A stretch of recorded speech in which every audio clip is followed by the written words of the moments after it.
I'd like to invite Ashraf to provide his keynote address and opening remarks.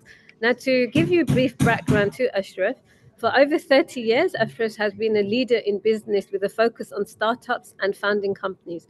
His expertise spanned many industries, including business process outsourcing, technology, and food business. His main strength is to take a business idea and transform it into growing, stable business. So without further ado, I'd like to invite Ashraf onto the stage. Thank you. Thank you, Samina. Well, good day, esteemed guests, colleagues, and industry leaders. I am delighted to have the opportunity to speak to you today about the growing halal industry in the United Kingdom. This dynamic sector, far beyond its religious aspects, has evolved into a significant economic force, shaping consumer preferences and driving innovation across various industries. Before we delve deeper, let's clarify what halal is. Halal means permissible, which means it does not contain or is contaminated with any element that is haram, the opposite of halal, which is impermissible. The impermissibles are not many, and there are mainly elements that human's nature is typically turned off by it. For example, dead corpse, and I don't mean slaughtered animals and birds. Blood, human discharges like vomit, just to say a few examples. Often misunderstood as merely a dietary requirement, halal is a comprehensive lifestyle choice, encompassing food, pharmaceuticals, cosmetics, and even finance. It adheres to Islamic principles, ensuring products are hygienically, safely, and ethically sourced, produced, and consumed. Since most of the audience is from the business sector, the question, how big is the market, and is it worth it, always pop to mind. With a population of around 2 billion, Muslims represent almost 25% of the global population. That is, 1 of every 4 is a Muslim. And they are spread all over the world, with over 23% of the Muslims' population live in non-Muslim majority country, like the UK. Focusing on the UK, and according to 2021 census, Muslims represent around 6% of the population, representing a little under 4 million Muslims. Over 1.3 million in London alone. Pretty good segment of the market with a huge potential for exporters. The UK has the potential for becoming a global hub for halal industry. Several factors contribute to its prominence. The UK multicultural society, for one, particularly its significant Muslim population, creates a substantial demand for halal products and services. This Muslim population also creates ties with its motherland, enabling export and international trade. The UK has a robust regulatory framework that can support halal certification, ensuring product authenticity and elevating consumer confidence. British businesses are at the forefront of developing innovative products and services, including halal offerings, catering to both Muslims and non-Muslim consumers. The UK's strategic location and historic strong trade ties makes it an ideal platform to trade and export halal products to international markets. The halal industry's economic impact on the UK is substantial.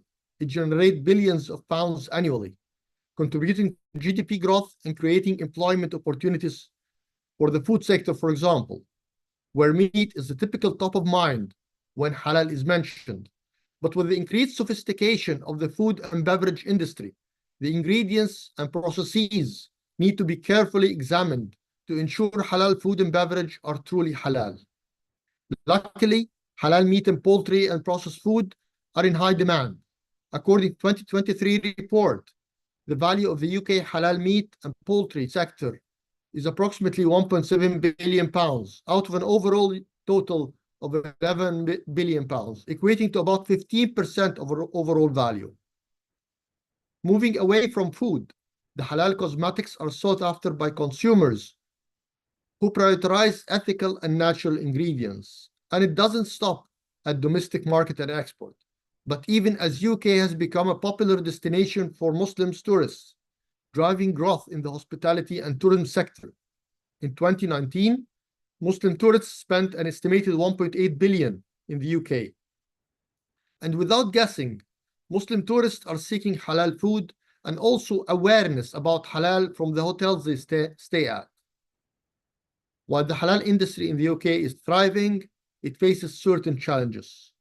Ensuring halal compliance throughout the supply chain can be difficult, as sometimes finding halal ingredients can prove tricky. Raising awareness about the importance of halal certification and authentic halal marks is important for consumer, business, and government alike. Adopting standardized processes for halal production and service provision can streamline and even prove efficient. However, these challenges also present significant opportunities. Developing innovative halal products can attract a wider consumer base from the UK, Europe, and around the world. Exploring new markets in 57 Muslim countries and diversifying product offerings can drive growth. Fostering partnership between industry stakeholders can address challenges and unlock new opportunities. The halal industry in the UK is a testament to the power of diversity, innovation, and ethical consumption. By embracing halal principles, businesses can not only cater to a growing market, but also contribute to a more sustainable and socially responsible future. As we move forward, let's work together to further elevate the halal industry and position the UK as a global leader in the dynamic sector. Thank you. Back to you, Stami. Thank you so much, Ashraf. A true honor to have you join us and some really fascinating insights. I'd like to now turn to our next session entitled Roadmap for Accessing the Gulf Halal Market. This session will be taken by Thomas from the Halal Trade and Marketing Center. To give you some background to Thomas, Thomas was born in Spain and has resided in Madrid for the better part of his life. Passionate about the Islamic economy and emerging markets, he has dedicated himself to the halal industry and sovereign wealth funds. Over to you, Thomas. Thank you so much, Samina. It's a pleasure being here today with all of you. My name is Tomás Guerrero. I'm the director of the Halal Trade and Marketing Center, a Dubai government organization for facilitating halal trade worldwide. Now I will use a short presentation for introducing the topic. We will talk about the regulation, the halal regulation in Saudi Arabia. I will share my screen with all of you in order to go through the presentation. Just a second, I'm sharing the screen.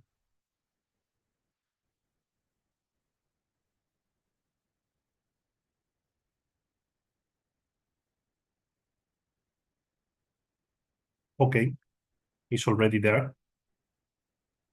Please make it big. Yeah, thank you so much. So as you can see here today, we will go through a presentation about the halal market regulation in Saudi Arabia. Please, next. I will be not using too much time for introducing the halal concept because Ashraf already did it. So it's always good to have at least a brief, let's say, definition for this amazing concept. So here you have the same idea. At the end of the day, halal is an Arabic term meaning lawful as per the Islamic law. So the halal economy is that composed of sectors affected by the Islamic law, such as food that must be halal, finance that must be Sharia compliance, or fashion that must be modest. Next, please. Once we have a clear idea about the halal concept, it's always good to mention that the halal market today is a regulated business niche. So when we look at the halal market from the regulation point of view, we have, or we find better to say, three types of regulatory bodies. First of all, in the Muslim majority countries, we have, or we find, the halal standardization bodies. They are the ones in charge of elaborating the standards, the rules for regulating this market in their home countries, okay? So they are the ones coming with the requirements, with the rules, with the standards for, let's say, regulating the halal market in the Muslim majority countries. Then we also have, in the Muslim majority countries, again, the halal accreditation bodies. The Halal accreditation bodies are in charge of auditing the certifiers. They are the ones checking, they are the ones verifying if the certifiers, if the Halal certification bodies have or not the technical and religious skills, capabilities for auditing and certifying producers, companies according to the existing Halal standards. So they are the ones, let's say, approving the certifiers, empowering the certifiers, giving them, let's say, the power, the right to be able to issue valid Halal certifications for the producers, for the companies. For example, in UK, looking for exporting their products to the Muslim majority countries in general, and Saudi Arabia in particular. And finally, we have the certifiers, the Halal certification bodies. They are private companies. You can find them in the Muslim majority countries, but also in the non-Muslim ones.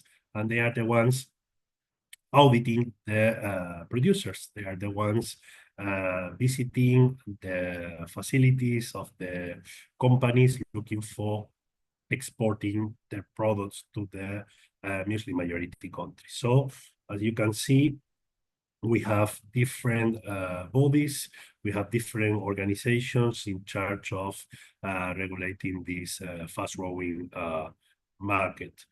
Having said that, and before going through the standards, it's always good to highlight that this market, as we will see, is huge. There's plenty of opportunities, but it's also becoming a bit challenging from the regulation point of view. Why? Because basically we don't have a common ground, we don't have a global Halal standard, we have different rules, we have different organizations, we have, let's say, a fragmentation from the regulation point of view, and that fragmentation is becoming this market a bit complex, especially for producers or companies out of the Muslim world, no? In the non-Muslim majority countries, where, by the way, the largest producers are based. So we have to be careful, we have to take care of this, double check, because if we want to export to the Muslim majority countries, if we are, for example, based in UK and we want to export to Saudi Arabia, we have to get the Halal certification from a certifier recognized by the Halal authorities in Saudi Arabia. Because if not, we will be not able to export, we will be not able to market our products in Saudi Arabia. We need a valid Halal certification, a Halal one from a certifier approved, recognized, in this case, by the Halal Center, by the SFDA in Saudi Arabia. Having said that, next.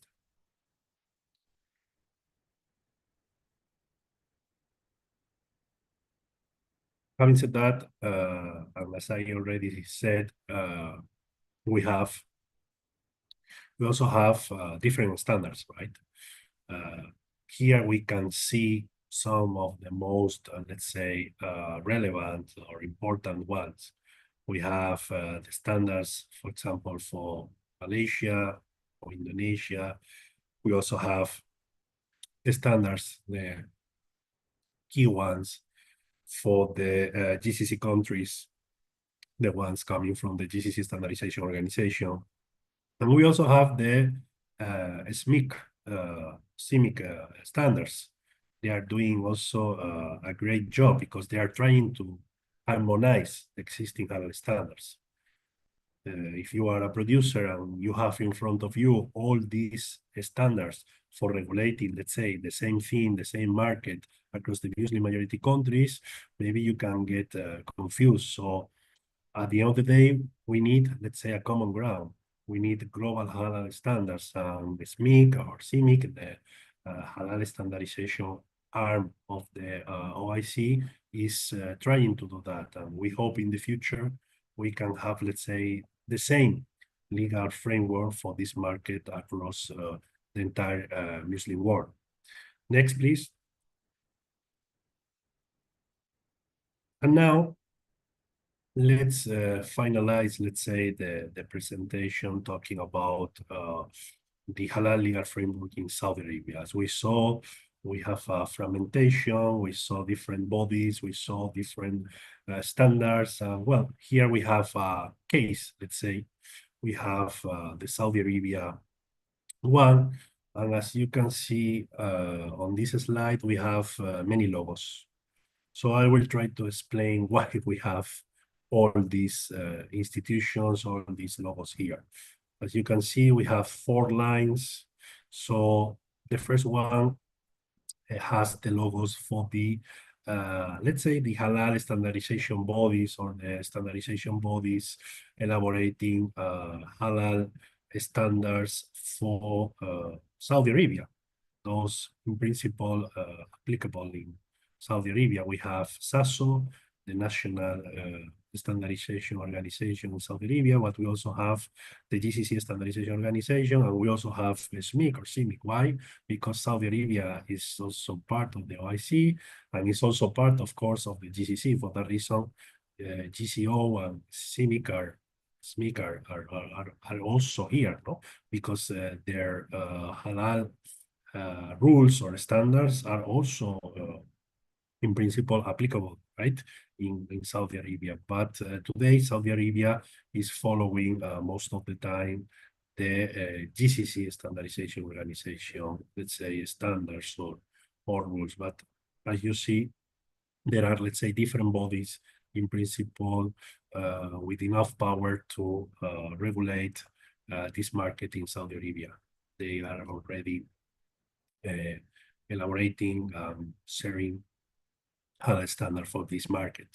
Then we have a second line with the logos for the, let's say, accreditation bodies, saying, let's say, a scenario or same situation. First of all, we have the logo for the Saudi accreditation body, the national, let's say, accreditation organization. We also have the logo for the GCC Accreditation Center. This is the, let's say, the halal accreditation body for the entire GCC. And we also have here the logo for Saudi Halal Center. This is the SFDA body for approving the certifiers. So today, if you want to, let's say, as a certifier, if you want to be able to issue valid halal certifications for this market, for Saudi Arabia, you as a certifier, you have to get the accreditation from the Saudi Accreditation Organization or from the GCC Accreditation Center. Then you have also to register with SASO and be approved by the SFDA Halal Center. So only those are, let's say, recognized as Saudi Arabia's, let's say, valid certifiers for issuing certifications for companies looking for exporting their products to Saudi Arabia. And then we have a third line. And here we have more logos. We have the logos of the halal certification bodies in UK approved by the SFDA Halal Center. As you can see, we have 6 bodies, 6 certifiers coming from the Saudi Halal Center list.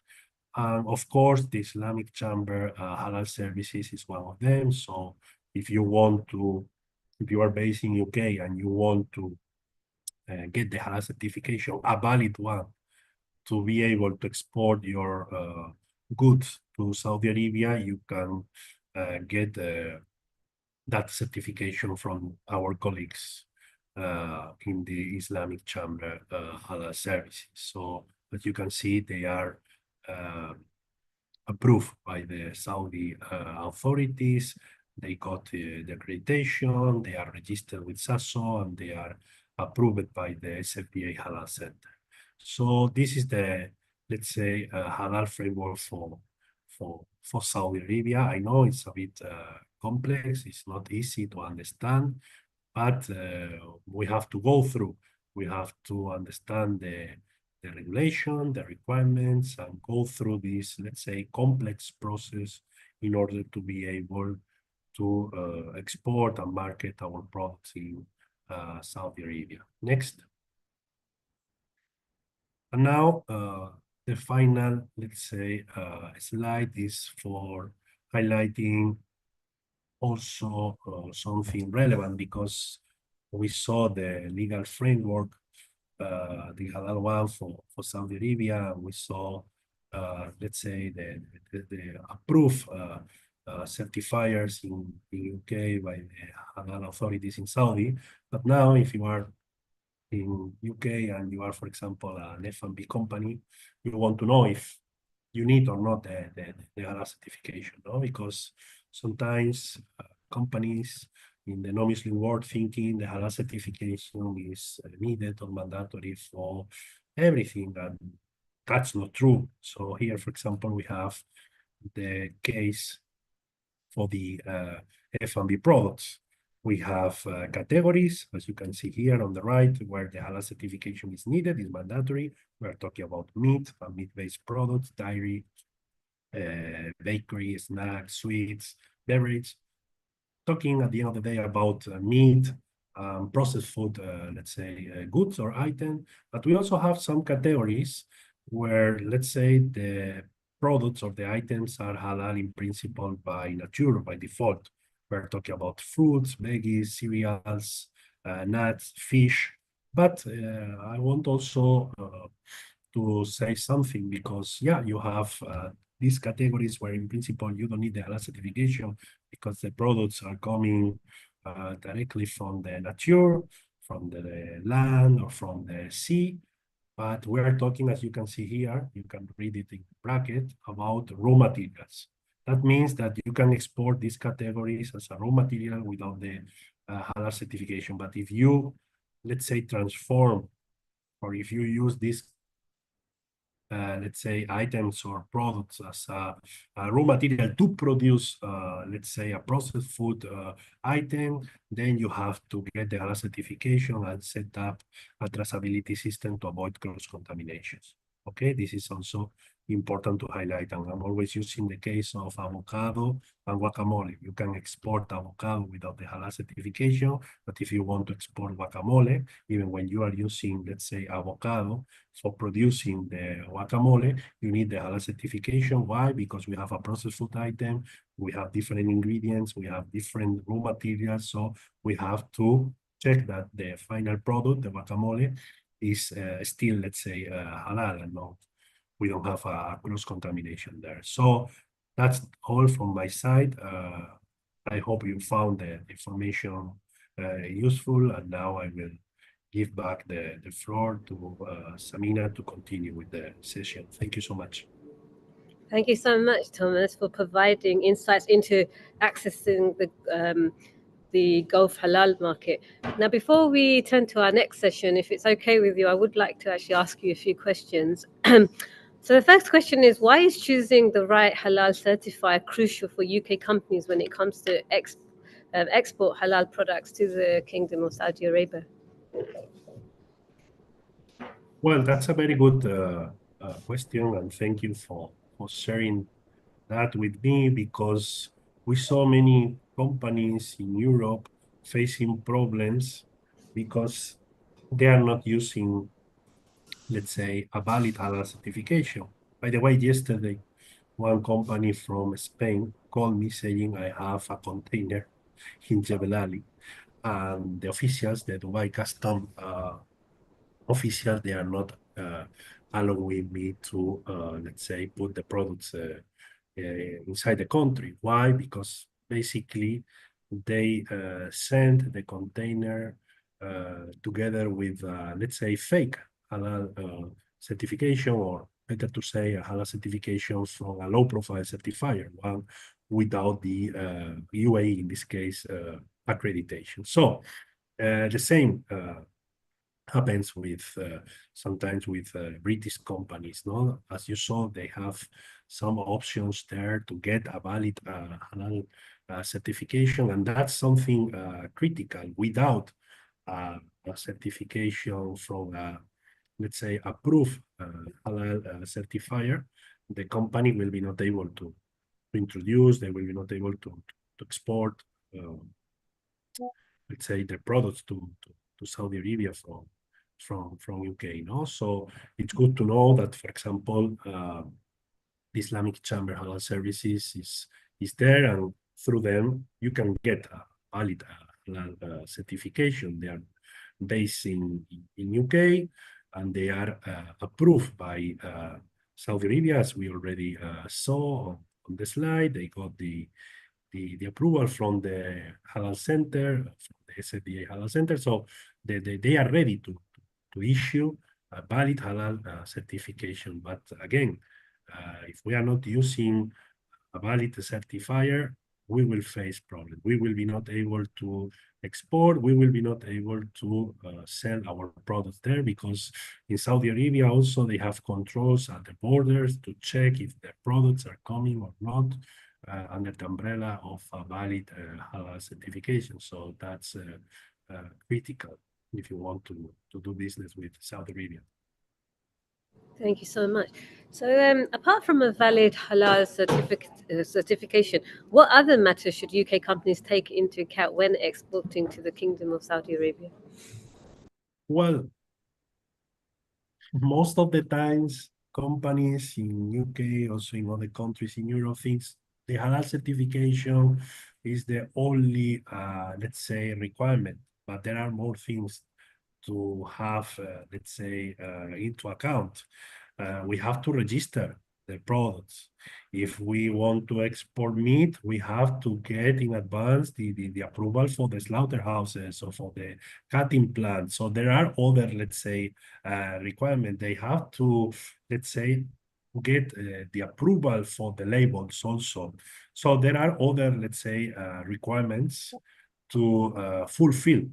It's not only about getting a valid halal certification. Obviously, this is one of the most important, let's say, requirements when it comes to do business in Saudi Arabia or export to Saudi Arabia. But as you saw, there are more things. Then it's also about choosing the right distributor, because there are many players, there are many channels, and sometimes the companies are not aware about that, and they are, let's say, not choosing the right partner. So they have to also come, let's say, with due diligence in order to understand the market and identify the best or right partner for them, because maybe your product is good for Oreca, for fine dining restaurants and hotels, but not for big retailers.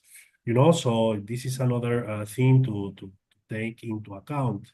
Then also thinking about branding and marketing. Maybe you have, let's say, the Western approach for your products, but in Saudi Arabia, the families are bigger. The ingredients must be different, also because of the flavor, maybe, you know, because they prefer other type of, flavor. So we have to work on all these, let's say, things in order to be ready and be successful. So, why has Saudi Arabia become a very lucrative market for halal certified companies? Well, Saudi Arabia, honestly, I'm based in the UAE, but I have to say the truth. Today, Saudi Arabia is booming and is the, let's say, best place to do business. Why?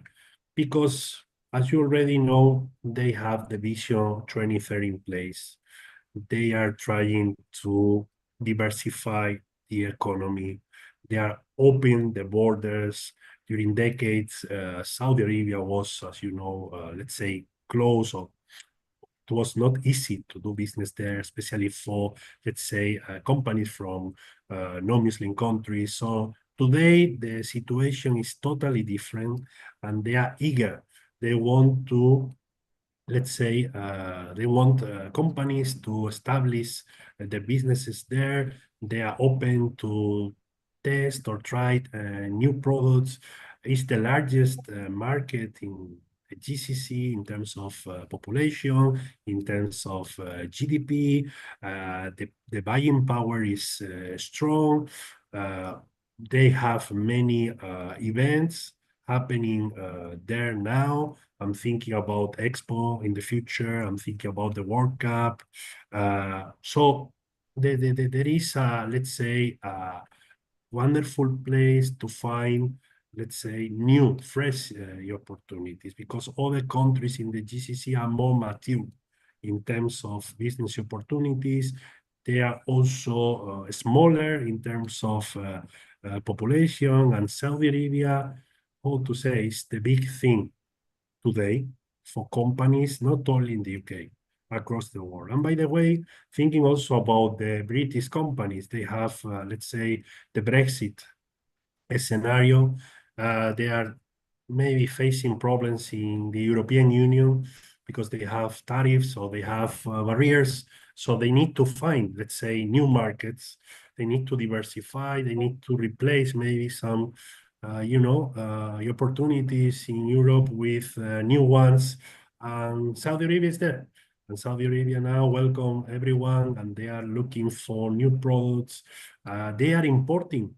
This is another, let's say, relevant thing. They are net importers in terms of many consumer goods. So they are importing most of the F&B products, for example, that they are consuming, right? They have a dependency there. So this is a good, let's say, window, no, to do business, because you can become, let's say, a supplier, a relevant one for them, no? If you are producing food or cosmetics or, I don't know, pharma even, no? They need those products because they don't have, let's say, enough capacity in place, or the production there is not enough to cover the demand. It's clear you have a window. Of course, if you want to capitalize on that, you need the Halal certification. So there are many opportunities, and yeah, Saudi Arabia today is the, let's say, big thing, and all the companies looking for doing business there. So it's a wonderful place to do Great, business. thank you. I think to some extent you might have already answered this question, but again, if I can ask, what growth opportunities exist for British companies in the Saudi halal market? Well, I already shared with all of you, some ideas. When you look at the dependency, as I said, for example, in some sectors where the halal certification is needed or is good to have. Talking about, again, food, pharma, cosmetics. I'm talking also about services, about, tourism, Muslim-friendly, let's say, services, but thinking about goods, thinking about exporting, let's say, products, consumer goods. Yeah, it's about food, pharma, and cosmetics at the end of the day, right? Maybe you can also have fashion, you can also have other, let's say, areas where opportunities are also available. But at the end of the day, thinking about food, for example, because this is always one of the, let's say, most important areas for business in the GCC. Yeah, the dependency give you, let's say, a very good chance to do business there, because again, Saudi Arabia is not like UAE or Qatar, where the dependency is even higher. Qatar is around 90%, UAE is around 85%. In Saudi Arabia, there are local, let's say, producers for some products. So, but they are not able to cover, let's say, the entire demand. So, yeah, there are opportunities for meat products, for dairy, for, let's say, high-end products in general, because the hospitality sector is booming. They are coming with new hotels. We saw the Red Sea projects, Sindala a few days ago, Neom, Trojana, this mountain for the Winter Olympics. So there are many projects in the hospitality sector, and obviously they need high-end products or premium products. So this is a good window. Then there is another window for healthy products for organic, for bio. Why? Because now many expats going to live there. Also, the locals, the Saudis, they are starting, to change the mindset, especially the new generations, the Muslim millennials. So they are also looking for those products. So yeah, there are many, let's say, opportunities, and I think it's the best time to try this the opportunity or market. Thank you so much, Thomas, for your presentation, for taking my questions. I personally learned a lot, and I'm certain those listening in have learned so much as well. So thank you so much. Welcome. I'd like to now turn to our third session, which is titled Halal Trade Opportunities Between the UK and the KSA. Now, our third session is taken by Professor Aldin, who is the Chief Development Officer at the Bridge, joining us from the Kingdom of Saudi Arabia. So Professor Aldin's journey in the field of halal standards and certifications is marked by intensive education, hands-on experience, and significant contributions to the industry. So a real honor to have you with us, Dr. Aldin. So if I can ask you to take this session for us. Thank you so much. Assalamu alaikum. Hello. Thank you for your kind introduction, and thank you, the organizer, for this webinar. Even I more like to be on live so that we can drink later coffee and have networking. But I hope that we will join on the Mecca Hall forum. I think it's a big event. Those who can join it in the January, it will be a great opportunity to do some networking. So my colleague Thomas already has covered some things about this huge market. So I will try to focus on some things which are very interesting for the Kingdom of Saudi Arabia. As the country, Saudi Arabia is the 13th largest country in the world by area. Total population from 2022 is 32.2 millions. In Saudi Arabia, there is 29 million residents. Every age is 29, which is great. When you compare it to the Europe or the Western world, you see this big difference. Average monthly wage is $2,730 US. Food consumption is projected to reach USD 70.55 billion by 2028. This is just showing you how big this country and what are actually the opportunities. So just a moment.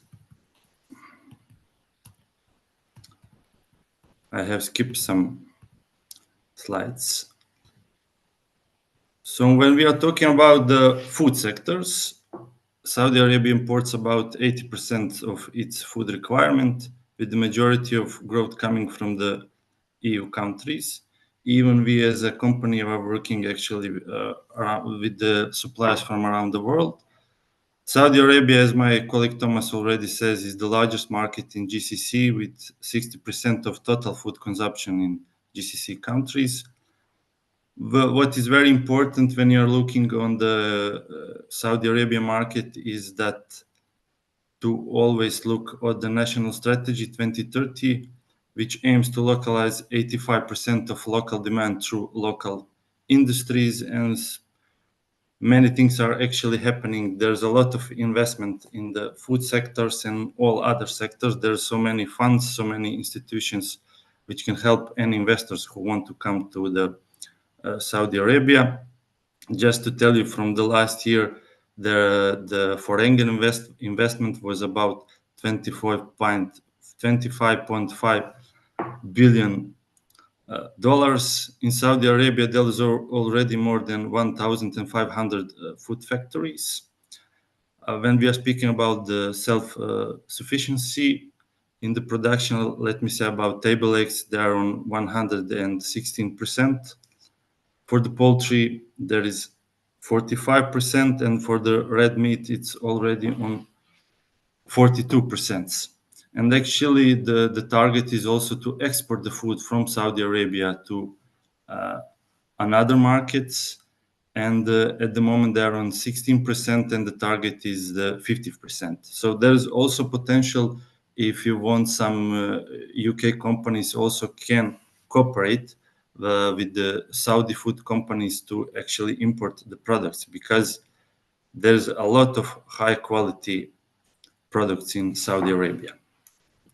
When we are speaking about the 10 growth products in Kingdom of Saudi Arabia, the first one is processed meat. Then you have the baby food, baked goods, frozen treats, breakfast fruits, ready meals, savory snacks, and the end you have the beverages, especially non-alcoholic, and all these very popular drinks that we have around the world, which are of course must be halal.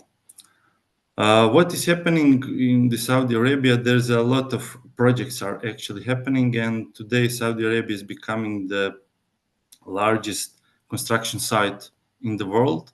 You have 14 major giga projects and a lot of smaller products, and these are actually the multi-billions dollars investments, and it will become a very, very huge market. It's already a very huge market, but after they finish all these giga projects, it's going to be the more.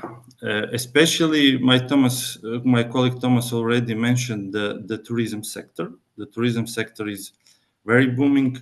The Kingdom of Saudi Arabia is now having more than 100 million visitors, and the target is to welcome 150 million visitors by 2030. As you can see also what is happening in the hotel sectors. At the end of 2023, there was more than 80,000 hotel rooms, and approximately they want to have it by 2030. They want to have more than 500,000, which is actually showing you that there's a huge potential in the HoReCa sectors. So when we are speaking to the export to the Kingdom of Saudi Arabia, especially when we are speaking about the food, as my colleague Thomas already says, you need to follow the rules by the Saudi authorities, especially by the Saudi Food and Drug Authority. Actually, all food producers must be registered at the Saudi Food and Drug Authority, which can be done by the local distributor or agent. And that's why you need to choose a good distributor. And sometimes maybe you can use the government support from the UK, from the embassies, so that they can maybe check the distributor that you want to cooperate. All exports should ensure that the potential importer in KSA has a valid license establishment with SFDA. This is one very important thing. All exporters which produce meat products that contain meat, seafood, and honey shall actually be approved by SFDA, which means that SFDA inspection needs to come and visit the facilities and approve them. Also, they need to be Halal certified by Halal certification body, which is approved by Halal Center SFDA, which is already mentioned. When we are speaking about the UK market, key market opportunities from my review and some research. First one is the premium and organic food products. Then second, functional foods and beverages, plant-based and vegan products, non-alcoholic beverages, and some luxury products. What is the UK advantage? The UK is known for its heritage brands and high-quality food brands, which are often seen as prestigious by the Saudi food consumers. And what is the big challenge at the moment that we can see? There's only from the meat sector, from the food sector, there's only 12 approved SFDA facilities, and it's only from oven meat. Poultry is actually banned. All other red meat is actually not approved. And from the seafood, we have 53 objects which are actually approved by SFDA. So we can conclude that the UK is not known by their halal slaughtering facilities, evidently. So just to say at the end about a few words about the company that I'm currently working, We are the company Arabian Bridge Trading Company based in Riyadh in Saudi Arabia. Our motto, we supply the impossible. We are actually working with the high-end market, with the VVIPs and the HoReCa channel. We are having the suppliers from across the globe. We have the very big warehouse in the Riyadh, with more than 400 and 500 square meters, which is actually state of art. Because of our approach to the market, many suppliers are coming to us and asking for the cooperation. At the moment, we are not doing the retail. Even some retailers are coming to us to cooperate with us. At the moment, we are not doing it. We are doing this very, very specific niche in the Saudi Arabia. We are always open for the cooperation. If there's any requirements, you can send me an email and we will see how we can cooperate or we can propose to some other institution to cooperate with them in the Saudi Arabia. We are one of the importer and distributor in Saudi Arabia, which is actually having our SAFD team, which is taking care of all the registration and guiding actually the suppliers what they need to do to approach the market. We are actually receiving a lot of requests from around the world to be the distributor in Saudi Arabia, and mainly the lot of suppliers that want to enter the market, they are not actually aware how big is this market and what are all the requirements, especially when we are speaking the meat and the poultry and the cured meat products, which are there's a very huge demand actually in Saudi Arabia for the cured meat products. Okay, thank you for your attention, and here are my contacts, and anybody can contact me to see what are the opportunities for the cooperation. Thank you so much, Professor Aldin. Again, a brilliant presentation. I think confirming many interesting trends that Thomas has also highlighted to us. Thank you so much. I also have a few questions for you. So in your view, what is the most effective strategy for building a successful partnership in halal trade? As we already mentioned, if you want to enter the Saudi Arabian market, you need to, especially if you are the food producers, we are also doing some part of non-food. This is our other part of work. You need to find a good partner in the Saudi Arabia. Without that, actually, it's very hard to enter the market, because a lot of the people from the West, especially, they are not aware of all the things in the Saudi Arabia, especially from the legislative things, as Thomas says, the marketing, how to approach with the marketing and the sales sometimes, because it's different, totally different approach. And that's why you need to have a very, very good partner in Saudi Arabia to work with them. Brilliant, thank you. So what do you feel are some of the major challenges and barriers in the UK, Kingdom of Saudi Arabia halal trade space, within the space? And what are some of the major opportunities? As I already mentioned, this legislative, as you can see that there is no red meat approved actually from UK, or poultry actually from the UK, that we can import in Saudi Arabia. And there is a huge demand, especially in meat and cured meat and poultry. We cannot import anything actually from the UK. So actually, you can start work with your government and your suppliers to see where is the issue actually, and what need to be done, because actually all suppliers need to give the request for the Ministry of Agriculture to start the procedure to ask the SFDA to come and to check the objects and to approve them at the end. Brilliant, thank you. Sorry, I didn't answer I already put in the presentation what are the key opportunities from the UK to Kingdom of Saudi Arabia. We are working, let me say, with the seafood from UK, with some cheese companies, and some other type of the projects which are actually which actually the royal family in UK is eating. Sometimes we are actually buying for the UK for the Kingdom of Saudi Arabia. Brilliant, thank you.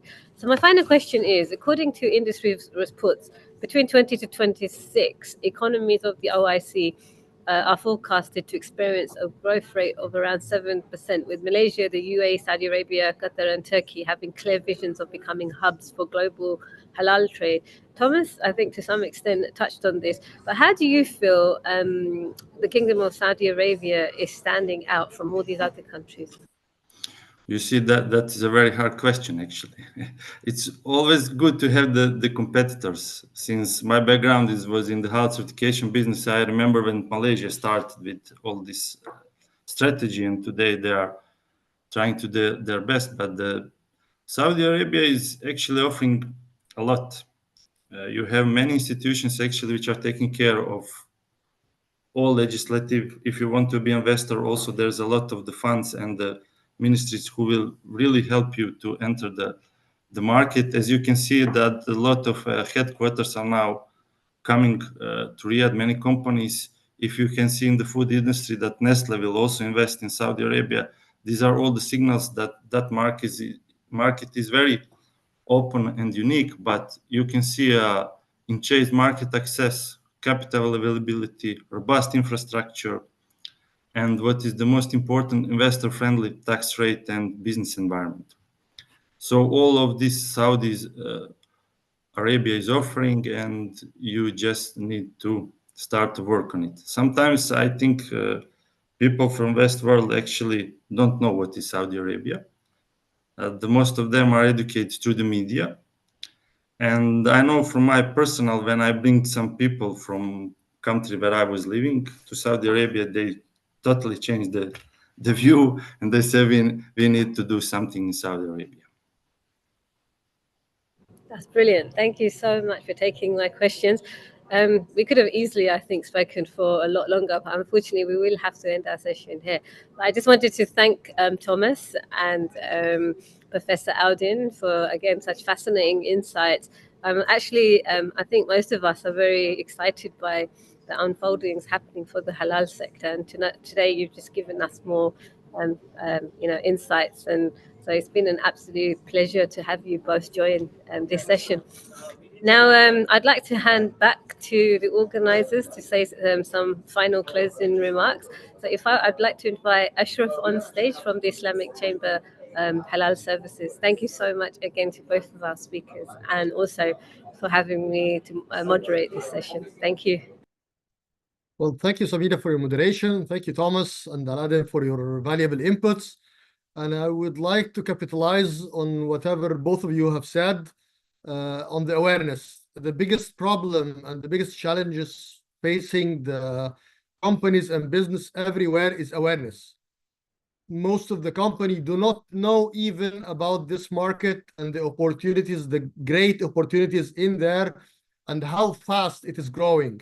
Most of the market in the Western world is going into stagnation, but this is growing almost as double the compound annual growth rate of the normal market. So it is to be there, the first mover opportunity. Now, our mission is to develop the global halal market qualitatively and quantitatively. And to do that, we help with awareness. We bring information about this market to business. And then once they are interested into this business, we enable them through certification. And once they are enabled, we help them finding new trade partner and demonstrating their product to the world through physically through expos, like we're doing in Mecca Halal Forum in 2025, 21st to 23rd of January. It's a major expo. And through events that we do in London, for example, in December 6th of this year. Our platform, it's very similar to Alibaba, though it's only exclusively for halal product, where companies can list, find trade partners, sell and buy halal ingredients. So we are trying to help grow this market, provide opportunities for growth, provide opportunities for business, and no one person, no one company, no one organization can do it alone. We have to cooperate all together to do that. So thank you, and I invite you all to be in London Halal in the 6th of October, of December this year. Thank you.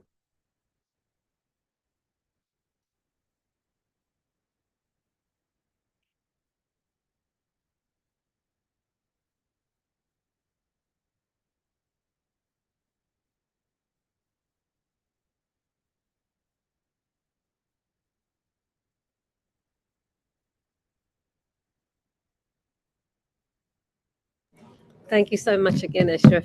So we can now close the session. Thank you. Thank you.